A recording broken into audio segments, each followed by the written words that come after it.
앞에서 살펴본 바와 같이 용이란 존재는요, 어떤 실존 존재라기보다는 상상적인 그러한 존재로 더욱더 크게 부각되고 있죠. 하지만 여러 문헌에서 살펴보면요, 이 용이란 존재는 마치 실존하는 어떤 그런 존재인 것처럼 그렇게 알려지고 있죠. 저는 지금 윤열수 선생이 지은 용 불멸의 신화라는 책을 들고 있습니다. 그리고 또 이 책 말고도 이혜화 선생이 지은 용 미래라는 또 책이 있고, 그리고 또 하나는 김종대 선생이 지은 33가지의 동물로 본 우리 문화의 상상세계라는 또 책이 있습니다. 이 속에는 어김없이 그 용에 대한 기록이 있죠. 그럼 용은 무엇인가?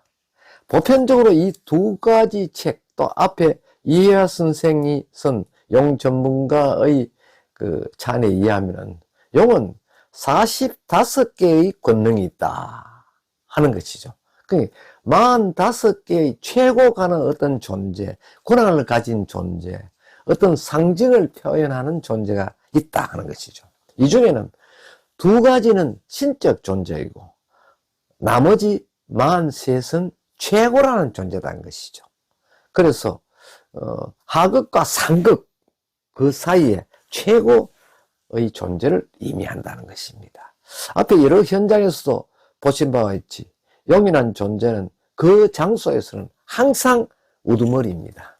그래서 예부터 이 존재를 익히 활용해왔던 국가의 우두머리, 즉 그 왕의 경우도 모두가 용자를 활용하고 있다는 것입니다. 예를 들면 왕이 앉아있는 곳은 용상, 왕이 또 입고 있는 것은 용포, 또 심지어 왕이 흘리는 눈물을 용누라 했어요. 모두가 용자는 것이죠. 이래서 용자는 크게 표현한다면 임금이다 하는 것이죠. 그러니까 임금은 그 나라에서 최고지 않습니까? 그러니까 용은 임금 외에 용자를 표현할 수 없다는 것입니다. 또 전설의 현장도요, 어디까지나 그 용이란 존재가 최고라는 의미를 상징합니다. 이를테면 용이란 존재는 장소와 때, 시간을 가리지 않습니다. 이 세 분의 학자에 의하면 용은 천분의 성천을 한다 이렇게 되어 있죠. 또 성천을 하되 반드시 여의주를 얻어야 한다는 그런 조건이 부여되고 있습니다.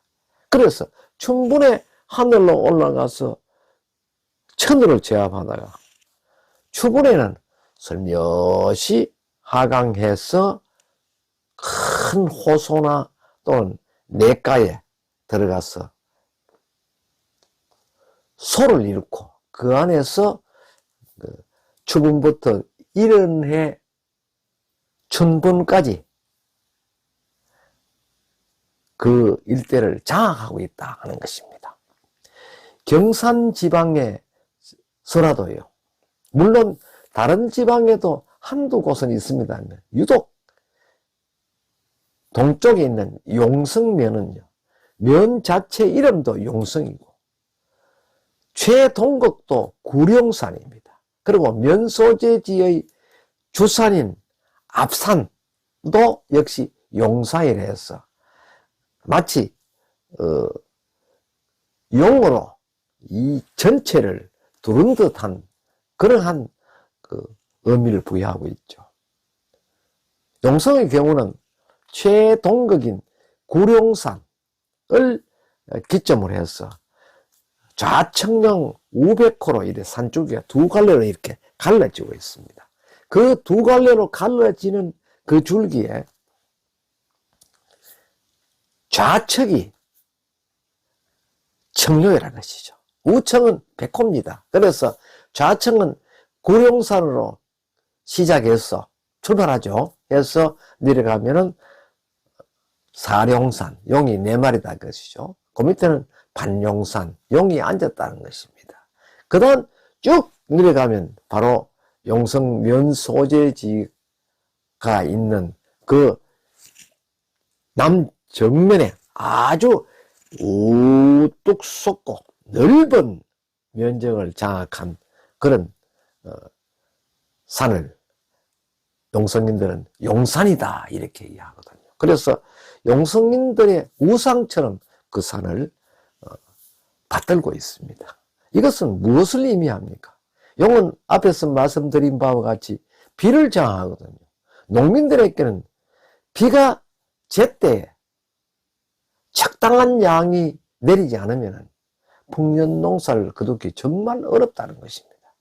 이러한 농민들의 풍농을 이루는, 농민들이 소망을 성취시키는 그 존재가 바로 용성민들에게는 용이라는 것입니다. 그래서 일대 용이 나왔고, 그 용도 왜 그 용산이라는 존재에서만 용성 소재지 일대를 장악한 용이란 존재의 현장이 많이 구성되어 있을까요? 거기에서 소재지 쪽에서 동쪽에는 보면 용머리다 해서 용두가 있고, 그 아래는 미르라 하는 큰 저수지가 있습니다. 이 미르는 이야기가 전성되는 과정에서 미륵, 그래서 지금은 미륵지다, 옛날은 미렁지다, 미르지다 이렇게 이야기를 했는데 그건 결국 물이라는 뜻이거든요. 그 물이라는 존재는 곧 용이라는 것입니다. 그래서 그곳에서 쭉 내려오면은 또 부지라는 곳이 있는데 거기는 가면 작은 용소가 있습니다. 지금은 보니까 경작자가 부위를 너무 넓혀서 관리가 제대로 되지 않고 있습니다만 아직까지 그 짚은 물의 색깔이라든지 그 차온 물의 온도는 예나 지금이나 여전하다는 것이죠. 그리고 용산이 흘러내리는 용산 쪽에서 바라보면 또 좌측으로 내려가면은 서북 쪽으로 뻗어가는 마지막 능선이 있습니다.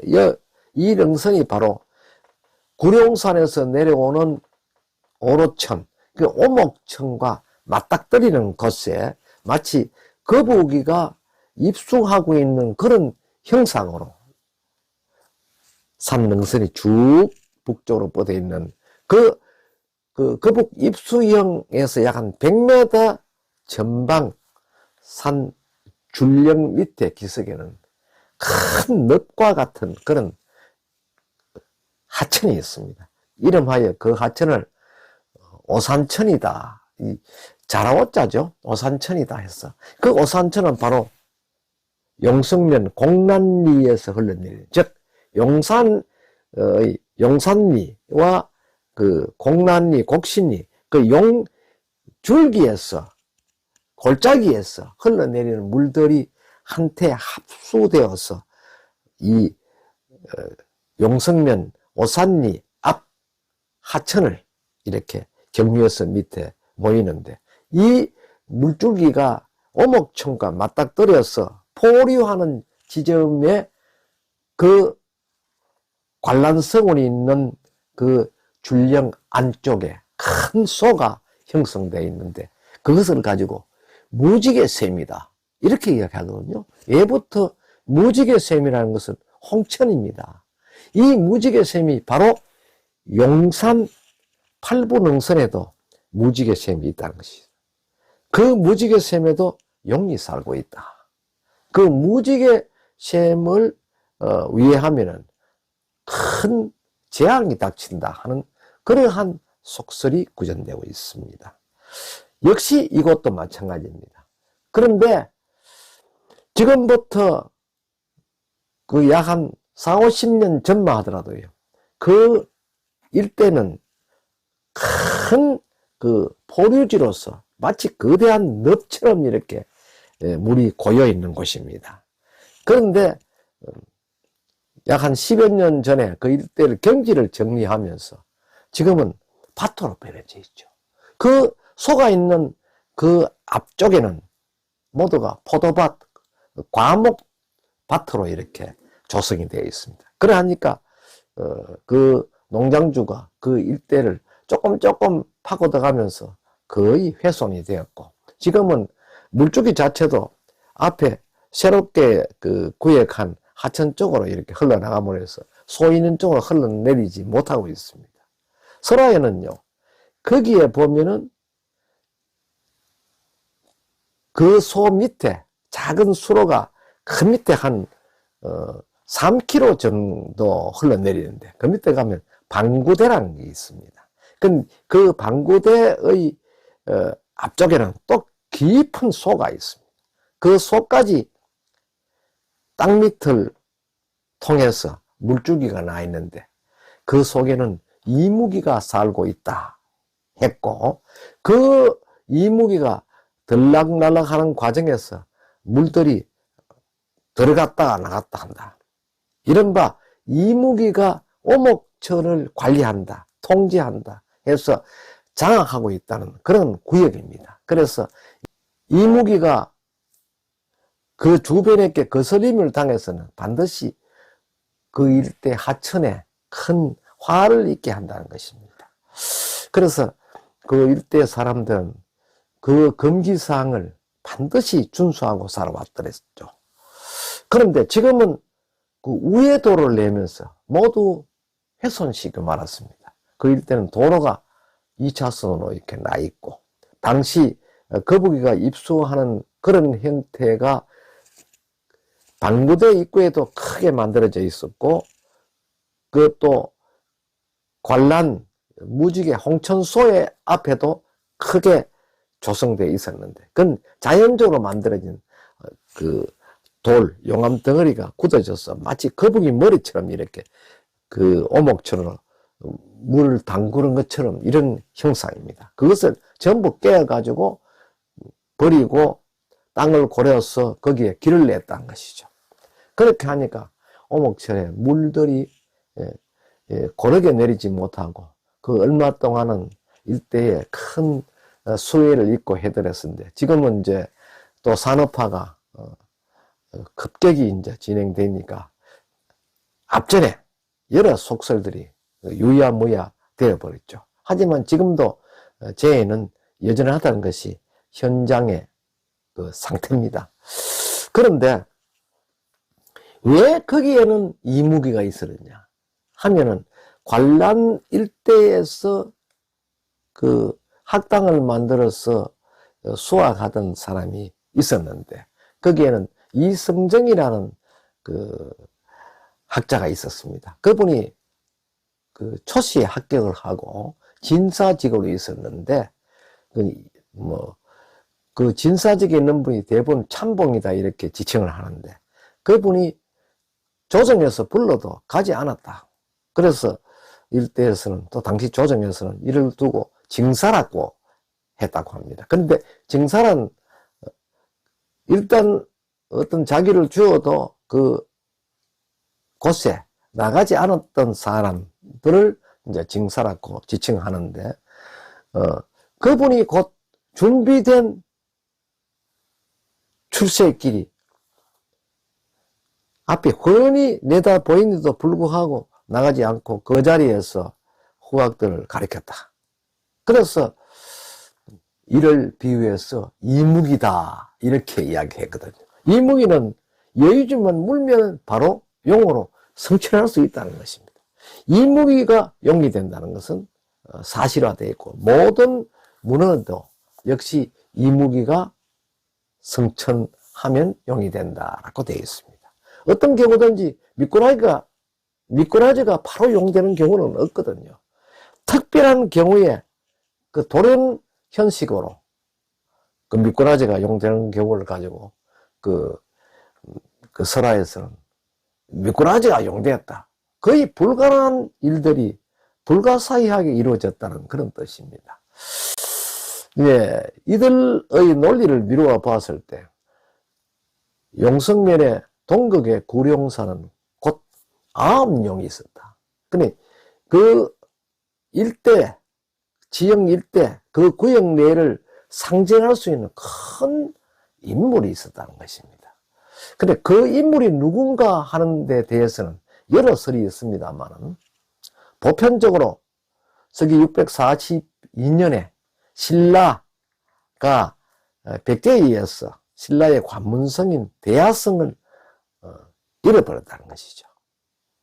그로서 신라는 대하성을 탈환하기 위해서 사력을 다했다. 그 사력을 다했던 가장 중요한 점은 당시 김춘추란 존재와 김유신이란 존재가 등장하게 된 겁니다. 그리고 현존하는 또 선덕여왕이라는 존재가 등장이 되는데, 이를테면 신라란 거대한 그 조직 가운데 세 번째 권력을 가진 존재가 바로 김유신이라는 것입니다. 그렇다면 김유신은 그 신라의 세 번째 존재인데, 당시 설화에는요, 동해의 용왕에게는 세 딸이 있었다. 그러나 그 왕후가 별세하자 용왕은 계모를 얻었는데, 그 계모는 유독 셋째 딸에게 학대를 했다 하는 그런 설화가 시작되기 시작합니다. 그것이 바로 구룡산의 설화의 그 발단입니다. 그렇다면 이 구룡산의 설화에서 나타나듯이 세 번째 존재는 이를테면 김유신이라는 존재를 상징한다는 것입니다. 그럼 경산 쪽에 김유신은 언제 출현하게 되었냐 하면 바로 642년입니다. 642년은 구 압도국이 신라에 의해서 서기 102년에 신라에 합속이 되어버렸죠. 이때가 파사왕 때입니다. 합속이 되어버리고 그동안 500수년 동안 아무런 이 지역의 명칭이 없었습니다. 일설에는 목사이다 뭐 이런 지명이 있습니다만 정해진 정확한 지명은 아직까지 알려지고 있지 않다는 것이죠. 그런데 문득 이 경산 지방이 암양주다라고 선덕여왕 11년에 선덕여왕의 왕명에 의해서 명명되고 그 책임자로 김유신이 군주로 부임하게 된 것이죠.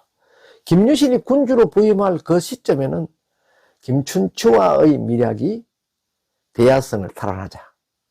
그러니까 김춘추는 고구려에 가서 원군을 청하러 갔는데, 만약 고려 관계가 그 백제와 관계가 비슷하기 때문에 혹시 고구려에서 위해를 한다면 당신이 군사를 이끌고 와서 단번에 나를 구출해라. 이렇게 서로 약속이 된 상태에서 김춘추가 외교를 하기 위해서 고구려를 갔거든요. 그 시점에서 형성되었던 설화의 형태가 바로 구룡산의 9용의 성천과 관련된 그런 설화의 형태입니다. 그래서 이 9용에서 도대체 9이라는 존재는 어떤 의미를 부여하는가 하는 것은 바로 삼국 통일과 깊은 관련을 두고 있다는 것입니다. 그 안에 또요, 송림지라는 거대한 못이 있습니다. 이 거대한 못에는 송림사라는 큰 사찰이 있었는데, 그 사찰의 창건주가 이 지방의 출신인 원효대사라고 알려져 있습니다. 원효대사가 그 송림지 안골, 그때는 물론 송림지라는 저수지가 없었죠. 그 안골에다가 사찰을 지을 때마다 늘 불이 나서 또 중독이 거치고 또 지으려면 또 불이 나고 하는데, 어느 날 원효 대사가 해안으로 바라보니까 이 해코지를 누가 하느냐 하면 용들이 방해를 하는 거예요. 말하면 용은 물을 관리하는 존재인데 사찰을 지으니까 결국은 이 45개의 권능, 이 권능 중에 중요한 거 두 가지는 뭔가, 용이 신적 존재라 했지 않습니까? 그러니까 용이란 존재는 결국 용왕, 또 부처를 수호하는 수호신으로 부각되고 있다는 것입니다. 그러니까 부처를 용인 자신들이 지켜야 하기 때문에 늘 방해를 했다는 것이죠. 그럴 때 원효 대사가 이를 설득했다 해서 결국은 용이 성천하고 난 다음에 거기에다가 절을 세웠다 하는 것입니다. 그러니까 결국은 송림사라는 절을 창건한 시점이 바로 백제를 진압하고 난 이후의 시기쯤 될 것이다 하는 것이죠. 그러니까 661년 이후로 볼 수도 있다는 것입니다. 그때는 이미 불교가 이제 소성화에서 대성화 과정을 걷고 있었는데 그 신라의 불교가 이들이라는 것은 바로 그 용의 존재입니다. 이들과 또 한 존재는 신라의 훗날 태종무일왕과 그의 아들 범민, 김유신 이와 같은 인물들의 그 설화의 주인공으로 등장하게 되면서 경살은 용에 관한 설화가 그 확대해서 정성되었다는 것입니다. 이를테면요, 김유신이 642년부터 선덕 여왕의 윤허를 받아서 군사를 양성했다 하는 것이죠. 그러나 그 군사를 양성했는데 어디로 해서 신라의 정예군과 합류시켜서 대야성을 탈환하고 또 백제를 또 함락시키고 이어서 고구려를 함락시켜서 통일을 할 것인가 하는 것이죠. 그에 따른 중요한 병참로가 지금의 암양읍 소재지에서 바로 구룡산 쪽으로 이르는 거기 한 고개를 넘은 분지가 있습니다. 그것이 지칭하여서 지금은 육동지구다 하는데 그 육동의 용전 쪽으로 갔다는 것이죠. 그 용전 안골산이 반용산입니다. 그러니까 반용산은 반석이라는 반자와 용용자거든. 그러니까 용이 주둔했던 곳이다. 그렇지 않습니까? 앉았던 곳이다 하거든요. 그 다음에 용전이라는 것은 용이 일대의 터전을 잡았다 하는 것입니다. 그건 무엇을 의미하는가? 바로 왕이란 최고의 존재가 그곳에 주둔해서 군사를 인수받았다는 것이죠. 그래서 그 지금의 육동지구 반룡산 아래는요, 용전, 용천과 같이 그러한 지명이 멀리 청도군 소천리까지 뻗어 있다는 것이죠. 앞에 현장에서 보다시피 지금은 용전 쪽에 거기에 일대에 보면 큰 소가 군데군데 형성되어 있고 세천이 넓은 세천이 있는데 용천이라는 지점이 있습니다. 그 용천은 작은 그 계곡수가 흘러내리는 세천이 있었는데 그 뒤에 좀 많이 넓어졌죠. 그런데 중요한 것은 처음에는 샘천자를 써서 용이 솟아났다. 용이 거기서 나타났다는 것이죠. 그러다가 훗날은 또 용이 내려갔다 한 그러한 의미를 부여하기 위해서 내천자를 써서 지금은 용천, 용의 경산도 말로 거랑이다 하는 것이죠. 그래서 용천이다라고 부릅니다. 그러한 용천이라는 존재는 결국 왕이 군사를 이끌고 어디로 갔나? 소천으로 내려갔다. 그 소천으로 내려간 것은 적을 쏟지 않았습니까? 적은 그 군사의 이동이거든요. 그러면 큰 이동은 어디 있느냐? 신라의 군사가 영천으로 이렇게 진군을 하지 못하고 어디로 갔느냐? 지금의 경주 산내 쪽으로 해서 청도 우문댐 쪽으로 이동을 했다는 것입니다. 그 청도 우문댐, 다시 말하면 반룡산 넘어 현재 우문댐이 있는 그 곳에 이미 경주에 정예군들이 도착해 있는데, 이제 암양에서 세 곳의 연병장에서 훈련했던 병사들과 결국은 그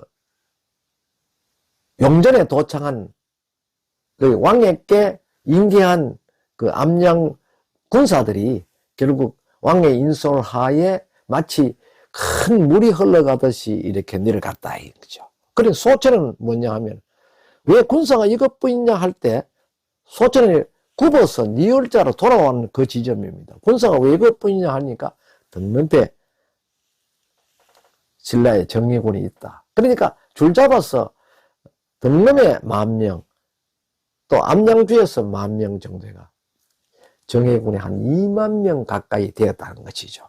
그 군사들이 흘러간 통로의 지명을 소천, 반턴이 여기 있다. 그래서 소천을 가서 그 합류하는 지점이 어디냐 하면 지금은 청도군 동곡이라는 지점입니다. 동곡은 동력동자 골곡자 샀습니까? 그러니까 동쪽 골로 올라갔다. 그 올라가면 어딥니까? 지금의 그 우문댐이 있는 우문면 소재지 지역입니다. 그래서 거기서 군사 합류해서 동찬 쪽으로 해서 합천 그쪽으로 해서 대하성 쪽으로 진군했다 하는 것이 그 당시에 신라의 중요 병참로라는 것입니다. 이것은 이미 입증된 바가 있습니다. 그러나 뭐 용자가 붙은 지명에 대해서는 지역 그 설화를 응용하는 것이죠. 인용하고 응용하는 것입니다. 그래서 경산에 있는 그 지명, 용과 관련된 지명은 이와 같이 모두가 군사적인 그러한 과 인연을 두고 있고 또 이 지역을 지키게 내기 위해서 군사를 양성한 지역, 그 암양에도 지금 보면 용암이라는 곳이 있습니다. 그 용암이 용용자 바위암자거든요. 그렇다면 그 일대가 바로 그 앞산이 바로 두룩산이라 해서 둥근 산이다 했는데 그것이 바로 훈련장이고 김유신 연병장입니다. 그 군사를 훈련시켰던 연병장이죠. 그 연병장이 그 일대에 세 곳에 있는데 하나는 기마를 훈련시킨가, 하나는 또 궁도를 훈련시킨가, 하나는 보병을 훈련시킨 곳으로 알려지고 있습니다. 그래서 거기도 역시 왕이 되었던 그 태종 무일왕의 성하고 난 뒤에 그 번민, 다시 말하면 그 문무왕이 자주 참여했다. 또 기록에는요, 김춘추 대왕, 다시 말하면 태종 무일왕의 둘째 아들인 김민문이 장산성을 쌓아서 부왕으로부터 시급 300호를 받았다 하는 그런 기록이 있거든요. 그거를 보았을 때는 아버지의 염원인 삼국 통일을 위해서 아들인 번민이 그를 지키기 위해서 용전, 반용산 일대에 주둔하고 둘째 아들은 총관으로 와서 성을 쌓았다는 것입니다. 그 성이 용산성 또는 지금의 연무장이 있는 세 곳의 훈련장을 축조한 것을 비정하지는 않았나 하는 추측을 할 수 있죠. 또 그리고 용성이라는 존재는 사실상 암양과 더불어서 삼국 통일에 중요한 역할을 했다는 것이죠. 그리고 그 면 소재지에서 보이는 그 소재지 지역의 용성인들의 주산이라고 이야기하는 그 용산은요, 그 정상 8번능선 쪽에 석조로 만드는 산성이 큰 게 있습니다. 거기에는 당시 군사를 양성해서 적을 물리치기 위해서 축조한 성이거든요. 그래서 그 성하고 또 용산이란 존재적 의미하고는 그 일치점이 참 많다는 것입니다. 그 상호 보완 관계에 있었고, 그걸 보았을 때는 어쨌든 외적을 물리칠 경우도 있었고, 또 신라 군사들이 쳐들어올 때 이를 대응하고 막아내기 위해서 축조했을 가능성에 무게를 두고 있다는 것입니다. 이러한 점에서 용자의 지명의 용성은 여러 곳에 생기게 되고, 군사가 잠시 쉬어 갔던 곳, 머물렀던 곳, 군사가 가다가 어떤 행위를 하였던 그런 지점 등에는 모두 용이라는 존재가 남아있죠. 그것이 바로 용성 지역에 남아있는 여러 개소의 용의 전설과 관련되어 있다는 점을 이번에 현장 답사를 하면서 저희 동행 연구가들은 의견의 일치를 보았다는 것입니다. 이는 현재까지는 학술적인 문헌은 발표되지 않았습니다. 하지만은 여러 정황을 미루어 보았을 때는 용성이 당시 암양주에서 군사를 양성한 그런 642년에서 661년까지 백제를 함락시킬 그 즈음에까지는, 그때는 이제 태종 무열왕이 또 660년에서 600년 사이에 또 성화를 했기 때문에 그때 인수를 받은 왕이 바로 무열왕의 첫째 아들인 범민이거든요. 범민이 이제 문무왕이 되는 것이죠. 그래 30대 왕이 되는데, 그 왕과의 관계에서 그들의 흔적이 남은 곳에는 모두 용자라는 그런 지명이 붙었다 하는 것입니다. 그래서 후대에 와서는 그러한 것을 의미해서 그 지역 일대를 행정구역으로 조정하는 과정에서 지명을 용성면이라 붙이지 않았나 하는 것이 일치된 견해였습니다. 이번 용성 지역의 용설화와 관계되는 그 현장을 둘러보면서 저희들은 왜 이 용성 일대에서 예부터 국회의원, 시장, 군수들이 연이어 나타나게 되었나 하는 것은, 이것은 바로 지명 자체에서 어쩔 수 없어요. 역사의 순환 과정에서 일어나는 한 현상과 같이 거기에는 연이어 국회의원, 의원들이 또 탄생하고, 또 시장, 군수도 여러 명이 탄생하는 것은 이미 경산 지역에서는 규정화된 사실이라는 것입니다. 이런 점은 미루어 보았을 때 역사는 정말 마치 물 흐르고 있지만 그 사실만은 어떤 방법으로든 이 언유화를 하든 또 숨기든 또 변이를 시키든 간에 흐르고 있다는 것을 저희들은 이번 답사 또는 연구에서 결론을 구하게 되었습니다. 많은 분량의 영상을 함께 시청해 주시고 함께 공유해 주신 모든 분들과 특히 구독자 여러분에게 감사의 인사를 올립니다. 고맙습니다.